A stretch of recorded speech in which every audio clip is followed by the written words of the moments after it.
네, 안녕하세요, 여러분. 네, 오늘도 말씀을 읽기 오신 모든 분들 환영합니다. 네, 오늘 같이 우리 이제 신약 성경을 볼 텐데요. 오늘 첫 번째로 볼 책은 마태복음입니다. 마태복음으로 이제 어제 우리가 나왔던 사복음서의 내용을 보고 그리고 마태복음 바로 들어가겠습니다. 어제 우리가 사복음서의 전체적인 이제 구성에 대해서 상호 연관성에 대해서 말씀을 드렸죠. 중요한 사실은 이 모든 사복음서를 기록했을 때 당시의 사도들도 기록했던 저자들도 진실되게 기록을 하기 위해서 자기의 보고 있는 관점을 정확하게 기록을 했고, 또 그거를 후대에 또 남겼던 이 믿음의 선배들도 이 사실 그대로를 우리에게 전하기 위해서 어떤 의도나 목적을 가지고 뭐 글을 바꾸는 게 아니라 그대로 보존하기 위해서 아무것도 건드리지 않았다는 겁니다. 그래서 이제 여러 가지 우리의 궁금증이 이렇게 들게 하는 그런 구성임에도 불구하고 우리에게 그대로 전해져 내려왔다. 이제 이 말씀을 드립니다. 오늘 첫 번째로는 그 마태복음에 대해서 이야기를 하려고 하는데요. 여러분, 그 마태라는 사람은 원래 가버나움이라고 하는 도시의 세리로 세금을 걷는 업무를 보는 사람이었습니다. 그림을 보시는 것처럼, 그런데 그때 이제 예수님께서 마태에게 나타나신 거죠. 그 예수님께서 마태와 마주보고 눈을 맞추고 계시는 장면이 바로 이 그림입니다. 예수님께서 마태에게 말씀하시기를 일어나서 나를 따라와라. 어떻게 하시겠어요, 여러분 같으면은? 여러분이 가지고 있는 아주 잘 되고 있는 직업, 여러분이 공부를 하신다면 정말 수능도 점수도 잘 나올 이렇게 좋은 학업도 가지고 계시고, 또 여러분이 좋은 직장에서 뭐 좋은 돈도 잘 벌고 뭐 그런 자리에 앉아 계시는 분들이라고 생각을 해봅시다. 근데 어느 날 예수님께서 여러분에게 오셔가지고 일어나서 나를 따라오라 말씀을 하시는 겁니다. 어떻게 해야 돼요, 여러분? 따라가야죠. 따라가야겠죠? 여러분, 따라가지 않은 청년이 바로 부자 청년입니다. 가진 게 많고 재물이 많으므로 이 그 욕심에 가지고 있는 거에 욕심을 부려서 예수님 따라오라고 하실 때 따라가지 않았습니다. 근데 마태는요, 자기가 하고 있던 모든 세관을 보고 있는 업무며 세리의 업무며 자기가 가지고 있는 수많은 이런 그런 업무들을 다 내려놓고 주님 말씀하실 때 바로 따라갔다는 겁니다. 여러분, 그 당시에 그 세리의 일을 보는 것은요, 비리가 정말 많은 그런 일이었습니다. 그래서 과도하게 세금을 매기거나 떼먹거나 하는 그런 일들이 굉장히 많았어요. 근데 여러분, 지금도 그런데 그때는 얼마나 더 했겠어요? 여러분, 그때도 못지않게 그 당시 로마가 지배하는 시대였고, 또 사람들에게 세금을 걷어서 로마에게 징수를 전해야 되기 때문에 이 세금 걷는 사람들이 그야말로 과도하게 걷었습니다. 뿐만 아니라 자기가 중간 역할을 하면서 세금을 걷는 거를 그 로마가 위임을 한 거잖아요, 역할을.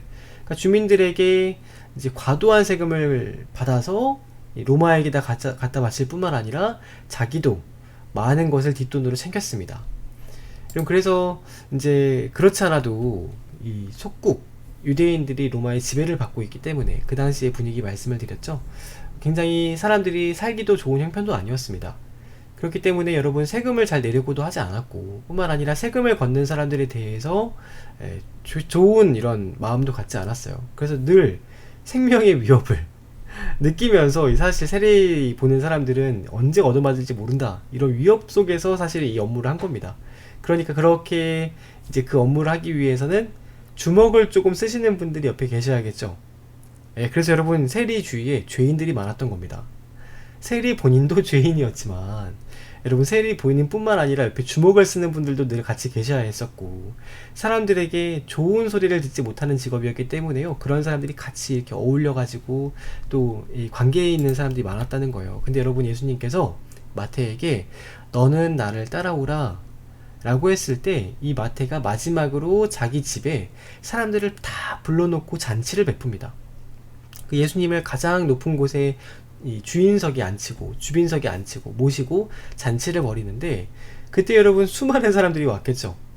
세리의 친구들이니까 여러분, 오죽 죄인들이 왔겠습니까? 뭐 세리도 오고 뭐 죄인들도 오고 힘께나 쓴다는 뭐 주먹꾼들도 오고, 여러분, 그러니까 예수님께서 그 죄인들이랑 같이 잔치에 앉아있다. 여러분, 이게 그 당시 유대인들의 생각으로는 납득이 안 되는 거예요. 아니, 세상에 우리의 돈을 뺏어다가 로마에게 갖다 바치는 저 세리랑 같이 밥을 먹는단 말이야. 여러분, 그러니까 이런 일들이 사실은 그 당시에 유대인들에게 되게 의아하게 비춰졌습니다. 의아하게 비춰졌던 거죠. 그래서 여러분, 예수님의 별명이 뭐였냐? 보라, 먹기를 탐하는 자요, 포도주를 즐기고 세리와 죄인들의 친구다. 아주 여러분 기념비적인 별명이죠. 여러분, 이런 별명을 가지신 분 많지 않습니다. 포도주를 즐기고 세리와 죄인들의 친구다. 먹기를 탐하는 자다.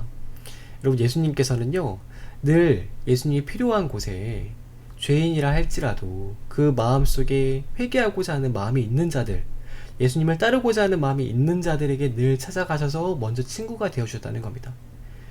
여러분, 사람이 살아가면서 양심에 거리끼고 찔리는 일을 한 번도 해보지 않은 분은 없으시겠죠. 여러분, 마태 같은 입장에 있는 분들은요, 예수님께서 지나가시다가 나를 따라오라, 여러분, 그 말을 들으면요, 한편으로는 기쁘기도 하고 한편으로는 뜨끔하기도 하고 따라가지 않을 수 없는 겁니다. 여러분, 그래서 누가 예수님을 따라가느냐? 스스로 죄인이라는 것을 뼈저리게 아는 사람, 내가 정말 부끄럽고 내가 하고 있는 이 일에 정말 난 죄인이다, 내 스스로를 돌아봤을 때 내가 선한 것이 아무것도 없구나, 그런 분들이 예수님께서 따라오라 할 때 벌벌벌 떨면서 감사함으로 기쁨으로 울면서 따라가는 겁니다.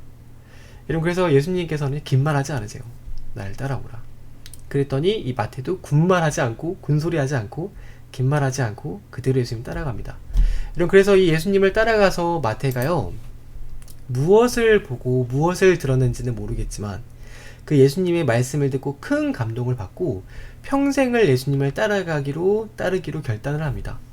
지금까지는 돈을 따라갔고 돈을 쫓아갔고 이익을 쫓아갔고 자기 사리사욕을 쫓아서 살았지만 이제는 자기의 주인석으로 모신 그 예수님, 자기의 잔치를 베풀었을 때 우리의 친구가 되어주신 그 예수님을 따라가는, 그래서 자기가 끊어야 될 건 다 끊어버리고 죄인들과 어울렸던 그 모든 것들 다 끊어버리고 여러분, 이제는요, 예수님을 따라가기로 결정을 하고 평생을 예수님과 함께 합니다.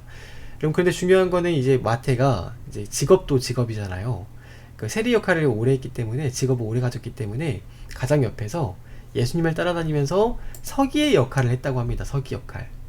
그래서 여러분, 예수님 가까이에서 예수님 하셨던 말씀도 많이 들었기 때문에 그 마태가 적었던 그 기록들은 1차적으로 의미가 있다. 가슴 옆에서 서기로 역할을 했기 때문에요. 그래서 일단은 그 마태라는 분이 어떤 분인가에 대해서 먼저 말씀을 드려야 되는데, 오늘은 마태 선생님을 좀 만나서 인터뷰하는 시간을 가져보도록 하겠습니다. 여러분, 마태라는 이름은요, 이제 마테오스가 헬라어입니다. 헬라어. 그리고 원래 그의 히브리식 이름은 레위였어요. 레위.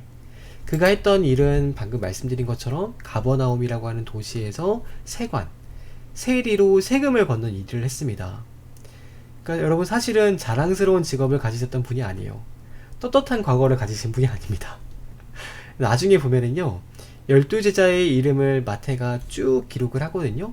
근데 자기 이름을 쓸 때는 앞에다가 세리 마태다 이렇게 씁니다. 사실은 자기 치욕스럽고 부끄러운 과거거든요. 근데 그 부끄러운 과거를 감추거나 숨기려고 하지 않고 자기가 부끄럽고 내가 참 남에게 떳떳하지 않은 직업이었지만 내가 바로 그 세리였던 마태다, 이렇게 스스로를 밝히는 모습을 볼 때 이분의 성품을 우리가 알 수 있는 거죠. 여러분, 그리고 이분은 방금 말씀드린 것처럼 예수님 부르실 때 바로 응답합니다. 여러분, 대개 하나님께서 부르실 때 하나님이 정말 사용하실 분들은 단번에 응답합니다. 되게 그래요. 여러분, 성경도 보면은요, 여러분, 뭐 이제 예레미야처럼 물론 나이가 어리다고 막 핑계를 대시는 분도 계시지만 대체로 보면은요, 나를 따라오라 할 때 바로 따라갑니다. 뭐 베드로, 야고보, 요한도 그랬고 안드레도 그렇고 아브라함도 그렇고요. 여러분, 예수님께서 나를 따라오라 하실 때 대부분 정말 주님께서 크게 쓰실 분들은 바로 따라간다는 거죠. 근데 그런 예수님 따라가기 전에 과거에 그런 많은 일들이 있었기 때문에 그렇게 하나님 쓰시는 겁니다. 여러분, 그래서 마태는요, 또 말이 없는 분이었어요. 우리 복음서가 4개가 있잖아요. 마태, 마가, 누가, 요한. 근데 여러분, 그 복음서를 면밀히 조사를 해보면은요, 마태가 한 말이 한마디도 없습니다. 여러분, 마태가 말할 줄 몰라서 말을 안 했겠어요? 여러분, 마태가 원래 지식인입니다. 세리라는 거는요, 글을 좀 쓰실 수 있는, 계산을 잘 하시는 분이 원래 앉아 있는 거예요. 여러분, 근데 그런 지식인이고 자기가 좀 말할 수 있는 그런 사람이지만 자기의 과거가 떳떳하지 못했다는 그런 마음으로 늘 겸허하고 겸손하게, 나는 세리 마태입니다, 나는 스스로 말할 것이 없습니다 라고 하면서 예수님 가장 가까이에서 나는 그분의 말을 기록하는 것으로 족합니다. 나 같은 자가 12제자의 축에 끼어가지고 내가 무슨 말을 하겠습니까? 그래서 늘 마가는요, 말로 자신의 의견을 말하는 게 아니라 글로, 기록으로 이야기하시는 분입니다. 누가라는 분도 비슷한데요, 여러분, 이런 분들은 입이 닫혀있는 대신에 늘 귀가 열려있는 분들. 여러분, 자꾸 말을 하시는 분이 계세요. 여러분, 주위에 보면 그렇죠. 말을 계속 듣지는 않고, 좀 들었으면 좋겠는데 그렇게 할 말이 많은지 듣지는 않고, 누가 무슨 말 하려고 하면 말 끊어버리고 자기 말하고, 이런 거 성품이요, 품위가 없는 겁니다. 여러분, 그러지 마시라고 목소리 말씀드리는 거예요. 마태처럼 말하는 것보다 먼저 듣고 정말 그 예수님의 말씀을 전하는 거면 족합니다. 이런 성품의 소유자, 듣는 성품. 그리고 마태는요, 늘 기록을 남기는 분이었습니다. 그분의 업무 자체가 이제 세간의 업무를 받기 때문에 여러분, 서기관으로서 글을 남기는, 기록을 남기는 것도 익숙하시던 분인 거죠. 그래서 여러분, 예수님의 산상보훈이라는 금싸라기 같은 그 말씀이 다른 사람에 의해서가 아니라 바로 마태에 의해서, 그래서 마태가 여러분 그 이야기를요 정말 달게 들었던 것 같아요.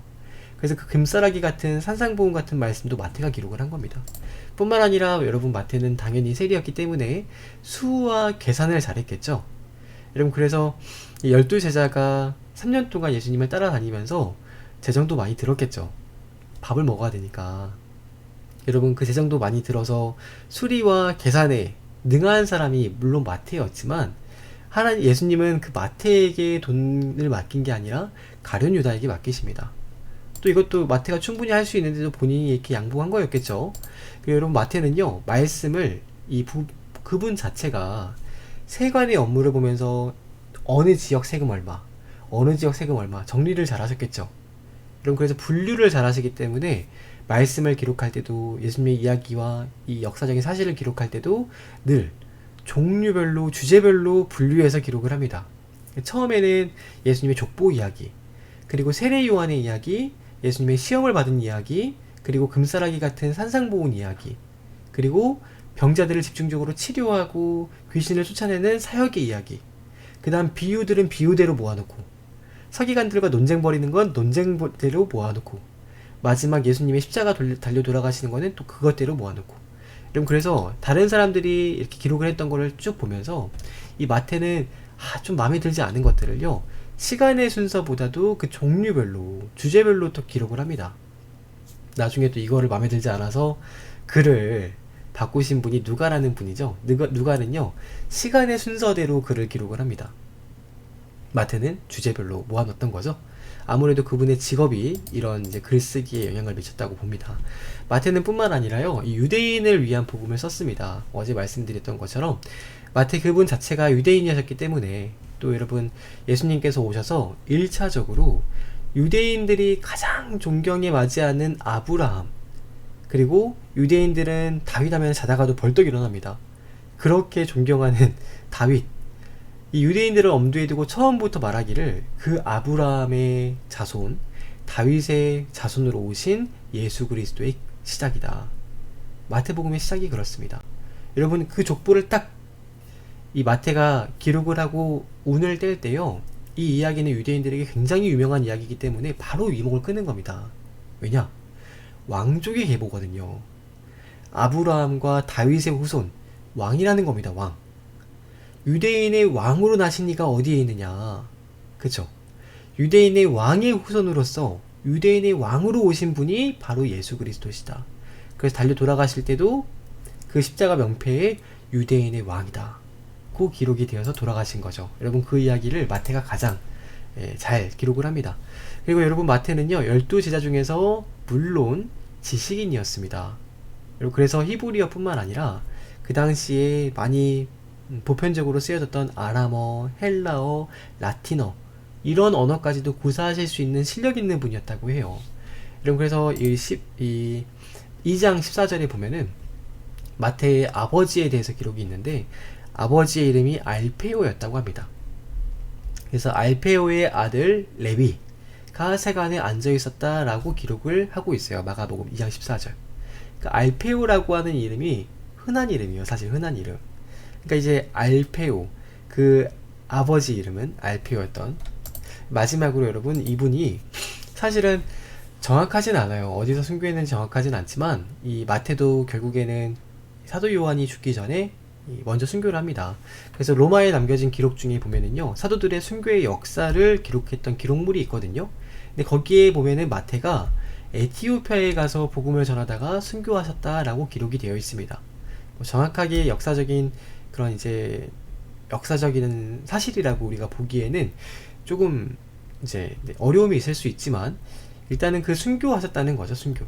그래서 이제 기원 후 AD 70년 그 이전에 이미 스테반께서 순교를 하시고 나서 여러분 그 교회에 핍박이 오고 나서 사도들도 다 흩어져서 복음을 전하는 게 좋겠다 라는 이야기가 있을 때 이 마태는 에티오피아까지 가서 거기서 복음을 전했다는 겁니다.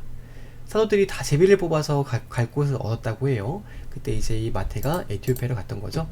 여러분 그래서 마태복음의 내용을요 짧게, 우리 다 아시는 내용들이 많이 있으시고 우리 또 전체적으로 다 봐야 하기 때문에 마태복음의 내용을 일일이 하나하나 우리 설교 때처럼 이렇게 하진 않겠습니다. 그래서 중요한 내용들이 어떤 내용이 있는가를 여러분 설명을 드리고 이런 내용이 있었지 정도만 우리가 하고 같이 넘어가겠어요. 여러분 마태복음에 보시면은 가장 먼저 아브라함과 다윗의 자손 그리스도, 메시아로 오신 예수 그리스도의 세계다. 그분이 태어나신 곳은 바로 이제 다윗의 동네에서, 베들레헴에서 예언의 성취로 바로 오셨다. 그리고 유대인의 왕으로 오셨다.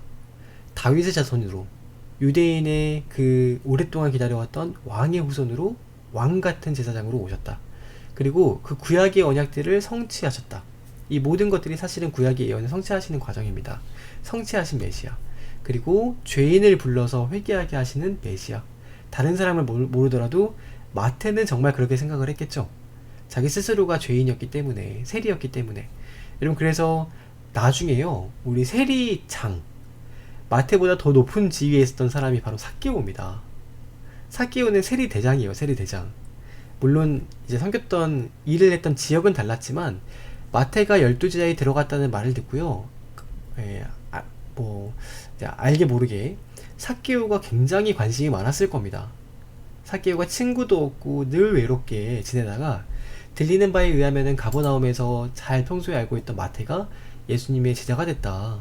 그 말을 듣고 얼마나 예수님 한번 보고 싶었겠어요? 그 보고 싶었던 간절한 마음이 또 결국에는 여러분 이루어진 겁니다. 예수님께서 찾아가심으로. 그래서 여러분 결국에 예수님께서는 죄인들의 친구가 되시고 그분들을 부르신다. 여러분 그리고 이 예수님은 진리를 가르치시는 분이시다. 바리새인처럼, 사두개이처럼, 율법학자처럼, 서기관처럼 궤변을 늘어놓고 과잉 해석을 하는 게 아니라, 헷갈리게 하는 게 아니라 정말 단순하고 힘이 있는 진리를 사람들에게 가르쳐서 그 사람들의 윤리관과 세계관과 상식들을 바꾸게 하셨다. 하나님에 대한 인식을 바꾸게 하시는 그런 사역을 하셨다. 그리고 죄에서 구원하시는 메시아, 자기의 백성들을 죄에서 구원하시는 분, 이런 뿐만 아니라 귀신들의 권세마저도 제어하시는 구원자, 여러분 구약의 영감을 받은 예언자, 하나님의 신에 감동된 사람들, 여러분 그런 분들을 많이 있습니다. 실제로 이제 우리 성경에 보면은요, 예언자, 선지자 참 많죠. 그런데 여러분 그 많은 예언자, 선지자 중에서요, 귀신을 제어하는 모습을 보여주는 예언자는 거의 없어요. 하나님의 신에 감동된 사람도요 회개하라, 너희 잘못했다 늘 외치기만 했지 귀신을 제어하는 모습을 보인 적이 없습니다. 여러분 엘리야도, 엘리사도, 모세도요 마찬가지예요. 그런데 예수님께서 오시자 귀신들이 그 이야기를 듣고 울면서 도망을 가더라는 겁니다. 울면서 쫓겨나더라는 겁니다. 그런 능력을 가지신 메시아가 바로 예수 그리스도시다. 그리고 모든 질병에서 우리를 구원하시는 메시아.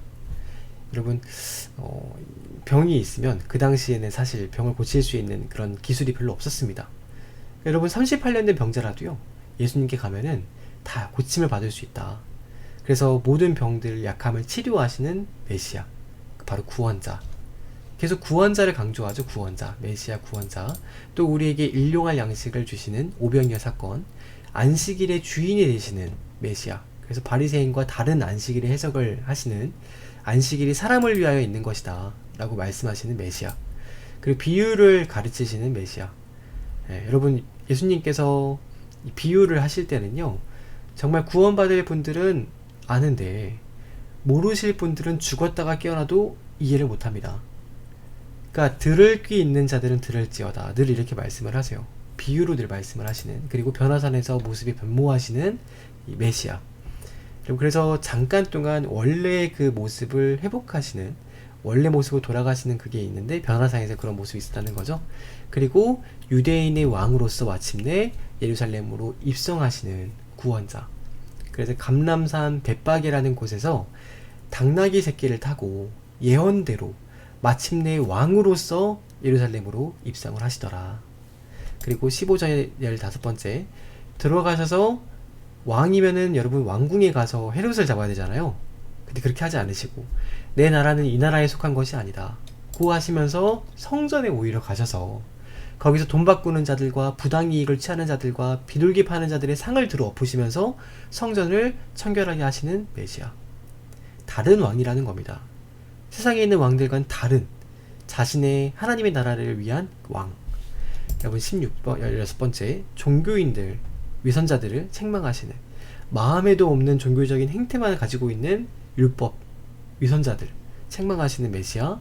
그리고 예루살렘의 멸망과 종말을 가르치시는 메시아. 순환을 예고하시는, 미리 십자가를 말씀하시는 메시아. 그래서 여러분, 예수님은요 십자가를 모르고 돌아가신 게 아니라 알면서도 십자가에 달리신 겁니다. 이런 미리 말씀을 안 하셨더라면 예수님께서 불의의 사고를 당하셔서 체포당하셨다라고 우리가 오해할 수 있는데, 예수님 미리 말씀을 하셨다는 거예요. 그 일이 이루어질 때 내가 너희에게 이 말을 함은 그 일이 이루어질 때 너희로 믿게 하려 함이라. 우리를 위해서 미리 말씀하시고 다 아심에도 친히 십자가를 지시는 메시아. 그리고 제자들과 최후의 만찬을 나누시는, 그리고 고난 당하시고 십자가에 달려 돌아가신 메시아.